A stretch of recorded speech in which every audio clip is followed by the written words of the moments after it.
जय हिंद साथियों, मैं आशीष रावत आप सभी का स्वागत करता हूं आपके अपने YouTube चैनल NRDA क्लासेस में। दोस्तों, जैसा आप सभी जानते हैं कि हम सब मिलकर तैयारी कर रहे हैं आर्मी अग्निवीर भर्ती 2025 की। और अब तक जो हमने 4 प्रैक्टिस सेट कर लिए हैं और आज हम जो है 5वां प्रैक्टिस सेट करने वाले हैं।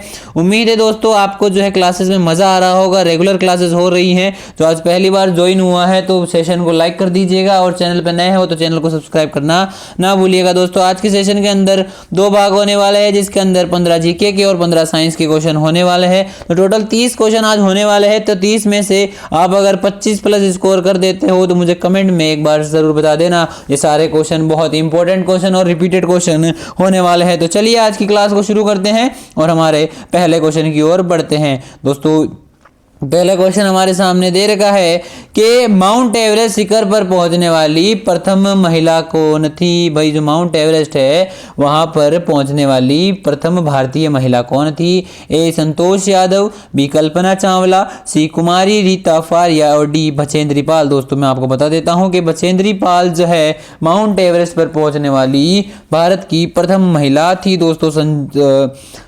संतोष यादव जो है 2 बार चढ़ने वाली भारतीय महिला, प्रथम भारतीय महिला है। कल्पना चावला अंतरिक्ष में जाने वाली विश्व प्रथम महिला है भारतीय। ठीक है, ये चीज़ आपको याद रखनी है। अगले प्रश्न की ओर बढ़ते हैं। तो अगला हमारे सामने है कि गुरुदेव के नाम से किसे जाना जाता है। भाई, गुरुदेव के नाम से जो किसे जाना जाता है, ऑप्शन आपके सामने है। ए बाल गंगाधर तिलक, बी लाला लाजपत राय, सी रविंद्रनाथ टैगोर और डी लाल बहादुर शास्त्री। दोस्तों, मैं आपको बता देता हूँ कि रविंद्रनाथ टैगोर को जो है गुरुदेव के नाम से जाना जाता है, यानी कि आपका ऑप्शन नंबर जिसने सी चुना है उसका ये क्वेश्चन राइट हो जाएगा। अगला क्वेश्चन हमारे सामने है। क्वेश्चन दे रखा है कि कोलकाता जो शहर है वो कौन सी नदी के किनारे बसा हुआ है। आपके सामने ऑप्शन ए हुगली नदी, बी साबरमती नदी, सी गोदावरी नदी और डी ताप्ती नदी। दोस्तों, मैं आपको बता देता हूं कि हुगली नदी पर जो है कोलकाता शहर बसा हुआ है। आपका ऑप्शन नंबर ए जो है एकदम राइट होगा। अगला हमारे सामने है कि भारतीय सेना के तोपखाना केंद्र कहाँ पर स्थित है, यानी कि जो तोपखाना केंद्र है भारतीय सेना यानी इंडियन आर्मी का वो कहाँ पर है। Option A Deolali, B Delhi, C Lucknow और डी नासिक। दोस्तों, आपका ऑप्शन नंबर ए जो है एकदम राइट हो जाएगा। जिसने भी ए करा है उसका ये क्वेश्चन राइट हो जाएगा। ए देवलाली के अंदर जो है भारतीय सेना के तोपखाना केंद्र है। ठीक है, अगले क्वेश्चन की ओर बढ़ते हैं। तो अगला हमारे सामने है कि 2011 की जनगणना अनुसार किस राज्य की जनसंख्या सर्वाधिक है, यानी कि कौन से राज्य की जनसंख्या सर्वाधिक है या कौन सा राज्य जनसंख्या की दृष्टि में भारत का सबसे बड़ा राज्य है। ऑप्शन नंबर डी आपका जो है राइट हो जाएगा। उत्तर प्रदेश की जनसंख्या जो है भारत में सर्वाधिक है। उसके बाद बात करते हैं सबसे कम कहाँ होगी। सर्वाधिक जनसंख्या यहाँ पर है तो सबसे कम कहाँ पर है, सिक्किम के अंदर है। ये पहले हमने बात कर रखी है। दोस्तों, मैं आपको बता देता हूँ राजस्थान जो है क्षेत्रफल की दृष्टि में भारत का सबसे बड़ा राज्य है। किसमें, क्षेत्रफल की दृष्टि में। और गोवा जो है सबसे छोटा राज्य है क्षेत्रफल की सॉरी उत्तर प्रदेश जो है जनसंख्या की दृष्टि में सबसे बड़ा राज्य है। सिक्किम सबसे छोटा जनसंख्या की दृष्टि में। राजस्थान क्षेत्रफल की दृष्टि में सबसे बड़ा है और गोवा क्षेत्रफल की दृष्टि में सबसे छोटा है। उम्मीद है आपको सवाल समझ आया होगा। सवाल हमसे पूछा था कि जनसंख्या के अनुसार सबसे बड़ा कौन सा है। डी ऑप्शन आपका राइट होगा। अगला प्रश्न हमारे सामने है कि विलायत खां का संबंध किस वाद्य यंत्र से है। ऑप्शन आपके सामने दे रखे हैं चारों। ए शहनाई, बी सितार, सी संतूर और डी तबला। दोस्तों, मैं आपको बता देता हूं कि विलायत खां का संबंध जो है सितार से है। आपका ऑप्शन नंबर बी जिसने चुना है उसका क्वेश्चन राइट हो जाएगा। अगला हमारे सामने है कि भारत का पहला परमाणु रिएक्टर कौन सा था। दोस्तों, ऑप्शन आपके सामने है। ए कलवरी, बी कामिनी, सी अप्सरा और डी साइरस। दोस्तों, मैं आपके ऑप्शन आंसर देख पा रहा हूं कि आपने सी ऑप्शन चुना है तो आपका ऑप्शन नंबर सी जो है एकदम राइट हो जाएगा। अप्सरा जो है भारत का पहला परमाणु रिएक्टर है। दोस्तों, जल्दी से कमेंट बॉक्स में आंसर देते चलिए, ऐसे ढीला ही ना बरते हैं ना। जो आपको आ रहा है फटाफट आंसर देते चलो। मैं देख रहा हूं आप बढ़िया बढ़िया आंसर दे रहे हो, है ना। अगला है उच्चतम न्यायालय में न्यायाधीशों की नियुक्ति कौन करता है। जो उच्चतम न्यायालय जो होते हैं यानी सुप्रीम कोर्ट जो होते हैं उसके अंदर न्यायाधीशों की यानी जजों की नियुक्ति कौन करता है। ऑप्शन है ए प्रधानमंत्री, बी कानून एवं न्याय मंत्री, भारत के राष्ट्रपति और इनमें से कोई नहीं। दोस्तों, मैं आपको बता देता हूं कि भारत का राष्ट्रपति जो है उच्चतम न्यायालयों में न्यायाधीशों की नियुक्ति करता है। आपका ऑप्शन नंबर सी जो है एकदम राइट होगा। अगले क्वेश्चन की ओर बढ़ते हैं। अगला हमारे सामने है तुम मुझे खून दो मैं तुम्हें आज़ादी दूंगा। ये नारा किसने दिया दिया था? ऑप्शन आपके सामने है। ए जवाहरलाल नेहरू, बी बाल गंगाधर तिलक, सी सुभाष चंद्र बोस या D Mahatma Gandhi. Option number C आपका राइट हो जाएगा। सुभाष चंद्र बोस ने जो है ये नारा दिया था कि तुम मुझे खून दो मैं तुम्हें आज़ादी दूंगा। सुभाष चंद्र बोस को नेताजी के नाम से भी जाना जाता है, ये चीज़ भी आपको याद रखनी है। अगला प्रश्न आ चुका है हमारे सामने कि प्रिंस ऑफ वेल्स कब जो है कब प्रिंस ऑफ वेल्स कप का संबंध किस खेल से है? दोस्तों ये एक प्रकार की प्रतियोगिता होती है, टूर्नामेंट होता है या कंपटीशन होता है।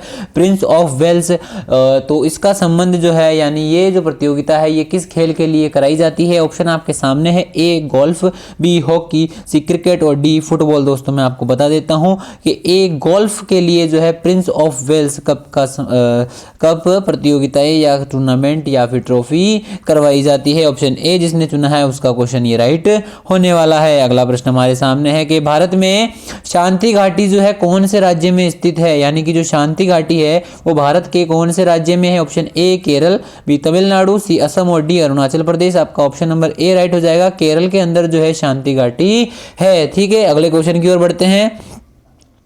तो अगला हमारे सामने है कि पानीपत की तीसरी लड़ाई जो है वो किस किस के बीच में हुई थी? जो पानीपत का तीसरा युद्ध है वो किस किस के बीच में हुआ था? ए हेमू एवं अकबर, बी अहमद शाह अब्दाली और मराठा, सी बाबर और इब्राहिम लोदी और डी पृथ्वीराज चौहान या फिर मोहम्मद गौरी। दोस्तों आपका ऑप्शन नंबर बी जो है राइट हो जाएगा। अहमद शाह अब्दाली और मराठाओं के बीच में जो है पानीपत की तीसरी लड़ाई हुई थी। ये कब हुई थी जल्दी से मुझे कमेंट करके बता दीजिए। पहले वाली क्लास में हमने इसके बारे में पढ़ा था। ठीक है, तो फटाफट कमेंट देते चलो कि पानीपत की तीसरी लड़ाई किस किस के बीच में हुई थी? तो ये अहमद शाह अब्दाली और मराठा के बीच में हुई थी। ये कब हुई थी जल्दी से मुझे कमेंट करके आप जो है बता दीजिए जल्दी फटाफट।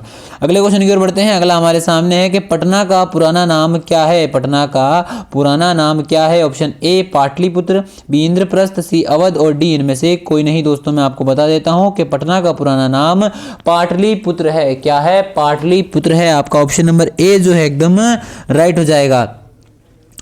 अगला प्रश्न हमारे सामने कि रजत क्रांति जो होती है उसका संबंध किससे है? भाई रजत क्रांति जो थी उसका संबंध किससे था?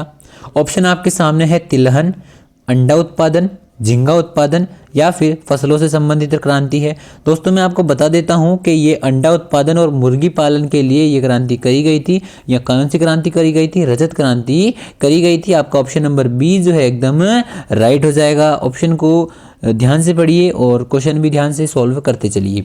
अगला प्रश्न हमारे सामने है भाई कि राज्यसभा के सदस्यों का कार्यकाल कितने वर्ष? राज्यसभा के जो सदस्य होता है उनका कार्यकाल कितने वर्षों का होता है? ए 5 वर्ष, बी 6 वर्ष और सी 4 वर्ष और डी 3 वर्ष। दोस्तों मैं आपको बता देता हूं जो राज्यसभा होते हैं वो 6 साल का कार्यकाल करते हैं। कितने सालों का कार्यकाल होता है? 6 वर्ष का कार्यकाल होता है। उम्मीद है आपने ये क्वेश्चन 15 में से आपका बहुत अच्छा स्कोर रहा होगा। कितना स्कोर आपका 15 में से रहा जल्दी से मेरे को लाइव फीड में आंसर देते चलिए। मैं आपके साथ में जुड़ा हुआ हूँ लाइव में, दिक्कत ना ले। अगले प्रश्न की ओर चलने से पहले यहाँ पर अपने जो है सामान्य विज्ञान के यानी कि जीके के क्वेश्चन जो जीएस के क्वेश्चन आने वाले हैं, साइंस के बढ़िया क्वेश्चन 15 क्वेश्चन आने वाले हैं। तो अपन आगे चलते हैं और अगर आपने चैनल को सब्सक्राइब ना कराया हो तो घंटा को जो है दबा दीजिए फटाफट से। और अपने साइंस के प्रश्नों पर आ चुके हैं। साइंस का पहला प्रश्न हमारे सामने है कि चेचक किसके द्वारा फैलता है? दोस्तों ऑप्शन नंबर बी आपका राइट हो जाएगा। विषाणु यानी वायरस के द्वारा जो है चेचक फैलता है। किसकी वजह से फैलता है? विषाणुओं के द्वारा जो है विषाणु के द्वारा। वेरियोला वायरस जो होता है, उस वेरियोला वायरस होता है ये उसका कारक होता है। वेरियोला वायरस के कारण जो है चेचक की बीमारी होती है और वेरियोला वायरस से विषाणु है जो है हवा के थ्रू फैल जाता है। अगले क्वेश्चन की ओर बढ़ते हैं। बी ऑप्शन आपका इसका राइट हो चुका है। अगला है प्रोटॉन के नाभिक में उपस्थित होते हैं। जो हमारा प्रोटॉन होता है उसके अंदर क्या क्या उपस्थित होते हैं? दोस्तों प्रोटॉन की जो है संरचना कुछ इस प्रकार की होती है। बाहर जो इसके है इलेक्ट्रॉन चक्कर लगाते रहते हैं, अंदर इसके पॉजिटिव और नेगेटिव चार्ज पॉजिटिव चार्ज रहता है और क्या रहता है? एक न्यूक्लियस रहता है जिसके अंदर कोई भी आवेश नहीं होता है। यानी कि प्रोटॉन और न्यूट्रॉन रहते हैं जिनके अंदर न्यूट्रॉनों पर कोई भी चार्ज नहीं रहता है। प्रोटॉन पर प्लस का चार्ज रहता है और इलेक्ट्रॉन पर नेगेटिव चार्ज रहता है। तो ऑप्शन नंबर बी आपका राइट हो जाएगा। प्रोटॉन और न्यूट्रॉन जो है परमाणु के नाभिक के भीतर रहते हैं। परमाणु के नाभिक के भीतर कौन कौन रहते हैं? प्रोटॉन और न्यूट्रॉन रहते हैं। बी ऑप्शन आपका राइट होगा। अगला हमारे सामने है कि आवारा तत्व किसे कहा जाता है। तो आवारा तत्व किसे कहा जाता है, option A hydrogen, B helium, C nitrogen और डी लिथियम। दोस्तों मैं आपको बता देता हूं, आवारा तत्व जो है हाइड्रोजन को कहा जाता है। ए ऑप्शन आपका जो है एकदम राइट हो जाएगा। कौन सा ऑप्शन हो जाएगा, हाइड्रोजन को जो है आवारा तत्व कहा जाता है। महत्वपूर्ण प्रश्न, तो जल्दी से नोट डाउन कर लीजिए और याद भी रखिएगा। अगला प्रश्न हमारे सामने कि रात्रि में तारों का टिमटिमाना किसका उदाहरण है। भाई जो रात्रि में है तारे क्यों टिमटिमाते हैं, तो ये प्रकाश के अपवर्तन के कारण टिमटिमाते हैं। किसकी वजह से टिमटिमाते हैं, प्रकाश के अपवर्तन के कारण टिमटिमाते हैं। अगला प्रश्न हमारे सामने है कि केंद्रक की खोज किसने करी थी। भाई केंद्रक की खोज किसने करी थी, तो option A Robert Hooke, B Roentgen, C Mendel और डी रॉबर्ट ब्राउन। दोस्तों आपका ऑप्शन नंबर डी जो है एकदम राइट हो जाएगा। रॉबर्ट ब्राउन द्वारा जो है केंद्रक की खोज करी गई थी। अगले प्रश्न की ओर बढ़ते हैं। अगला प्रश्न हमारे सामने है कि वसा में घुलनशील विटामिन कौन कौन से है। दोस्तों ऑप्शन नंबर सी आपका राइट हो जाएगा। और ए डी के यानी कि vitamin A, vitamin D, vitamin की और ई और विटामिन के जो है वसा में आसानी से घुलनशील हो जाते हैं। इसको आप कीड़ा भी पढ़ सकते हो, कुछ इस प्रकार से कीड़ा लिख सककर भी याद कर सकते हो। इसका ट्रिक होती है, कीड़ा करके भी आप याद कर सकते हो कि वसा में घुलनशील विटामिन कौन कौन से है। कीड़ा यानी विटामिन के, विटामिन ई, विटामिन डी और विटामिन ए। उम्मीद है सवाल समझ आया होगा। अगला प्रश्न हमारे सामने है कि एलपीजी गैस सिलेंडर में कौन सी गैस भरी जाती है। दोस्तों ऑप्शन आपके सामने हीलियम, लिथियम, प्रोपेन और नाइट्रोजन। दोस्तों मैं आपको बता देता हूं, आपका ऑप्शन नंबर सी जो है राइट हो जाएगा। प्रोपेन गैस जो एलपीजी गैस सिलेंडर में भरी जाती है। और इसके साथ साथ में कौन सी गैस भरी जाती है, ब्यूटेन गैस भी भरी जाती है। कौन सी गैस भरी जाती है, ब्यूटेन गैस भरी जाती है। अगला प्रश्न हमारे सामने है कि कास्टिक सोडा का रासायनिक सूत्र क्या होता है। भाई जो कास्टिक सोडा है उसका रासायनिक सूत्र क्या होता है। ऑप्शन ए sodium carbonate, sodium bicarbonate, sodium chloride और डी सोडियम हाइड्रोक्साइड। दोस्तों मैं आपको बता देता हूं, ऑप्शन नंबर डी आपका राइट हो जाएगा। सोडियम हाइड्रोक्साइड जो है कास्टिक सोडा का सूत्र होता है। इसको सांकेतिक रूप में NaOH के रूप में लिखा जाता है। अगला प्रश्न हमारे सामने है कि मानव शरीर का सबसे बड़ा अंग कौन सा है। मानव शरीर का सबसे बड़ा अंग ए छोटी आंत, बी बड़ी आंत, सी त्वचा और डी हृदय। दोस्तों मैं बता देता हूं, मानव शरीर का सबसे बड़ा अंग जो है त्वचा है। कौन सा है, त्वचा है। सी ऑप्शन आपका राइट हो जाएगा।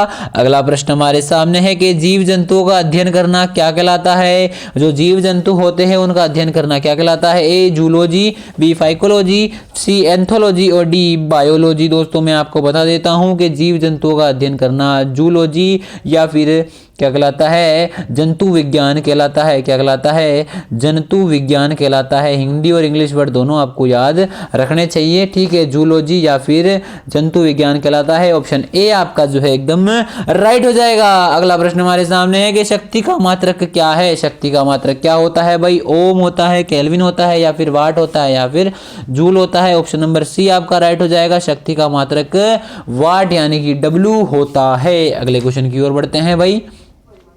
अगला हमारे सामने आ चुका है प्रश्न के विटामिन की खोज किसने करी थी। भाई विटामिन की खोज जो है ऑप्शन आपके सामने दे रखे हैं। मेंडल ने करी थी, एडवर्ड जेनर ने करी थी, फंक ने करी थी या लुई पास्चर ने करी थी। दोस्तों आपका ऑप्शन नंबर सी राइट हो जाएगा कि फंक द्वारा जो है विटामिन की खोज करी गई थी। अगला प्रश्न हमारे सामने कि जल के शुद्धिकरण में किस गैस का प्रयोग किया जाता है। दोस्तों मैं आपको बता देता हूं कि जल के शुद्धिकरण में जो है क्लोरीन गैस का उपयोग करा जाता है। आपने देखा होगा कि जो बड़े बड़े स्विमिंग पूल वगैरह होते हैं उनके अंदर साफ सफाई नहीं होती है, वहां पर क्या करा जाता है, क्लोरीन गैस को छोड़ दिया जाता है, जिसकी वजह से पानी जो है क्रिस्टल क्लियर या फिर साफ दिखाई देता है, जिसकी वजह से आप जब उस पानी में जाते हो तो आपकी क्या होती है, आंखें जलने लग जाती है। तो इस वजह से स्विमिंग पूल में अगर नहाने जाओ तो पहले ही ना लेना या फिर न्यू राउट डिफेंस अकेडमी की स्विमिंग पूल में आ जाता, हम नहीं डालते हैं क्लोरीन, ठीक है। तो ये ऑप्शन राइट हो जाएगा। अगले प्रश्न की ओर बढ़ते हैं। अगला प्रश्न हमारे सामने है, विटामिन ए की कमी से कौन सा रोग होता है। भाई विटामिन ए की कमी से कौन सा रोग होता है। ए एनीमिया, ये विटामिन B12 की कमी से होता है। बी रतौंधी, ये विटामिन ए की कमी से होता है, यानी कि बी ऑप्शन आपका राइट हो जाएगा। आगे है स्कर्वी, ये विटामिन सी की कमी से होता है। रिकेट विटामिन डी की कमी से होता है। तो ऑप्शन ए आप ऑप्शन बी राइट हो जाएगा। विटामिन ए की कमी से कौन सा रोग होता है? रतौंधी रोग होता है। अगला प्रश्न हमारे सामने के पेसमेकर का संबंध किससे है? पेसमेकर का संबंध जो है हमारे हृदय की धड़कन से या फिर हृदय से है। ठीक है, अगला हमारे सामने है कि 30 में से आपका स्कोर कितना रहा। यहाँ पर अपने 30 क्वेश्चन आज की क्लास के खत्म होते हैं। दोस्तों कल की क्लास में भी टॉप 30 लेके आते हैं, परसों भी लेके आते हैं। पल्ले रोज यानी शिवरात्रि के एक दिन बाद मैं क्लास लेके आने वाला हूं, जिसके अंदर टॉप 50 क्वेश्चन जीके के एमसीक्यू टाइप लेकर के आएंगे, और एक क्लास लेकर आएंगे जिसके अंदर 25 तो जीके के और 25 साइंस के क्वेश्चन लेकर के आएंगे। यानी अपन ज़्यादा क्वेश्चन सॉल्व करेंगे तो अच्छा रहेगा आपके, मेरे हिसाब से। आपका क्या विचार रहा है मुझे कमेंट करके ज़रूर बताना। ज़्यादा क्लास क्वेश्चन लेकर आए, बड़ी क्लासें लेकर के आए, या फिर अभी जो चल रहा है वो अच्छा है। तो आपका स्कोर कितना रहा मुझे बताना, आपका ओपिनियन भी मुझे बताना, कैसे क्या क्लास करनी चाहिए। मैथ का दोस्तों पॉसिबल नहीं हो पा रहा है, तो उसके लिए मैं आपसे माफ़ी चाहूँगा। जीके साइंस में कवर करवाने की कोशिश कर सकता हूँ।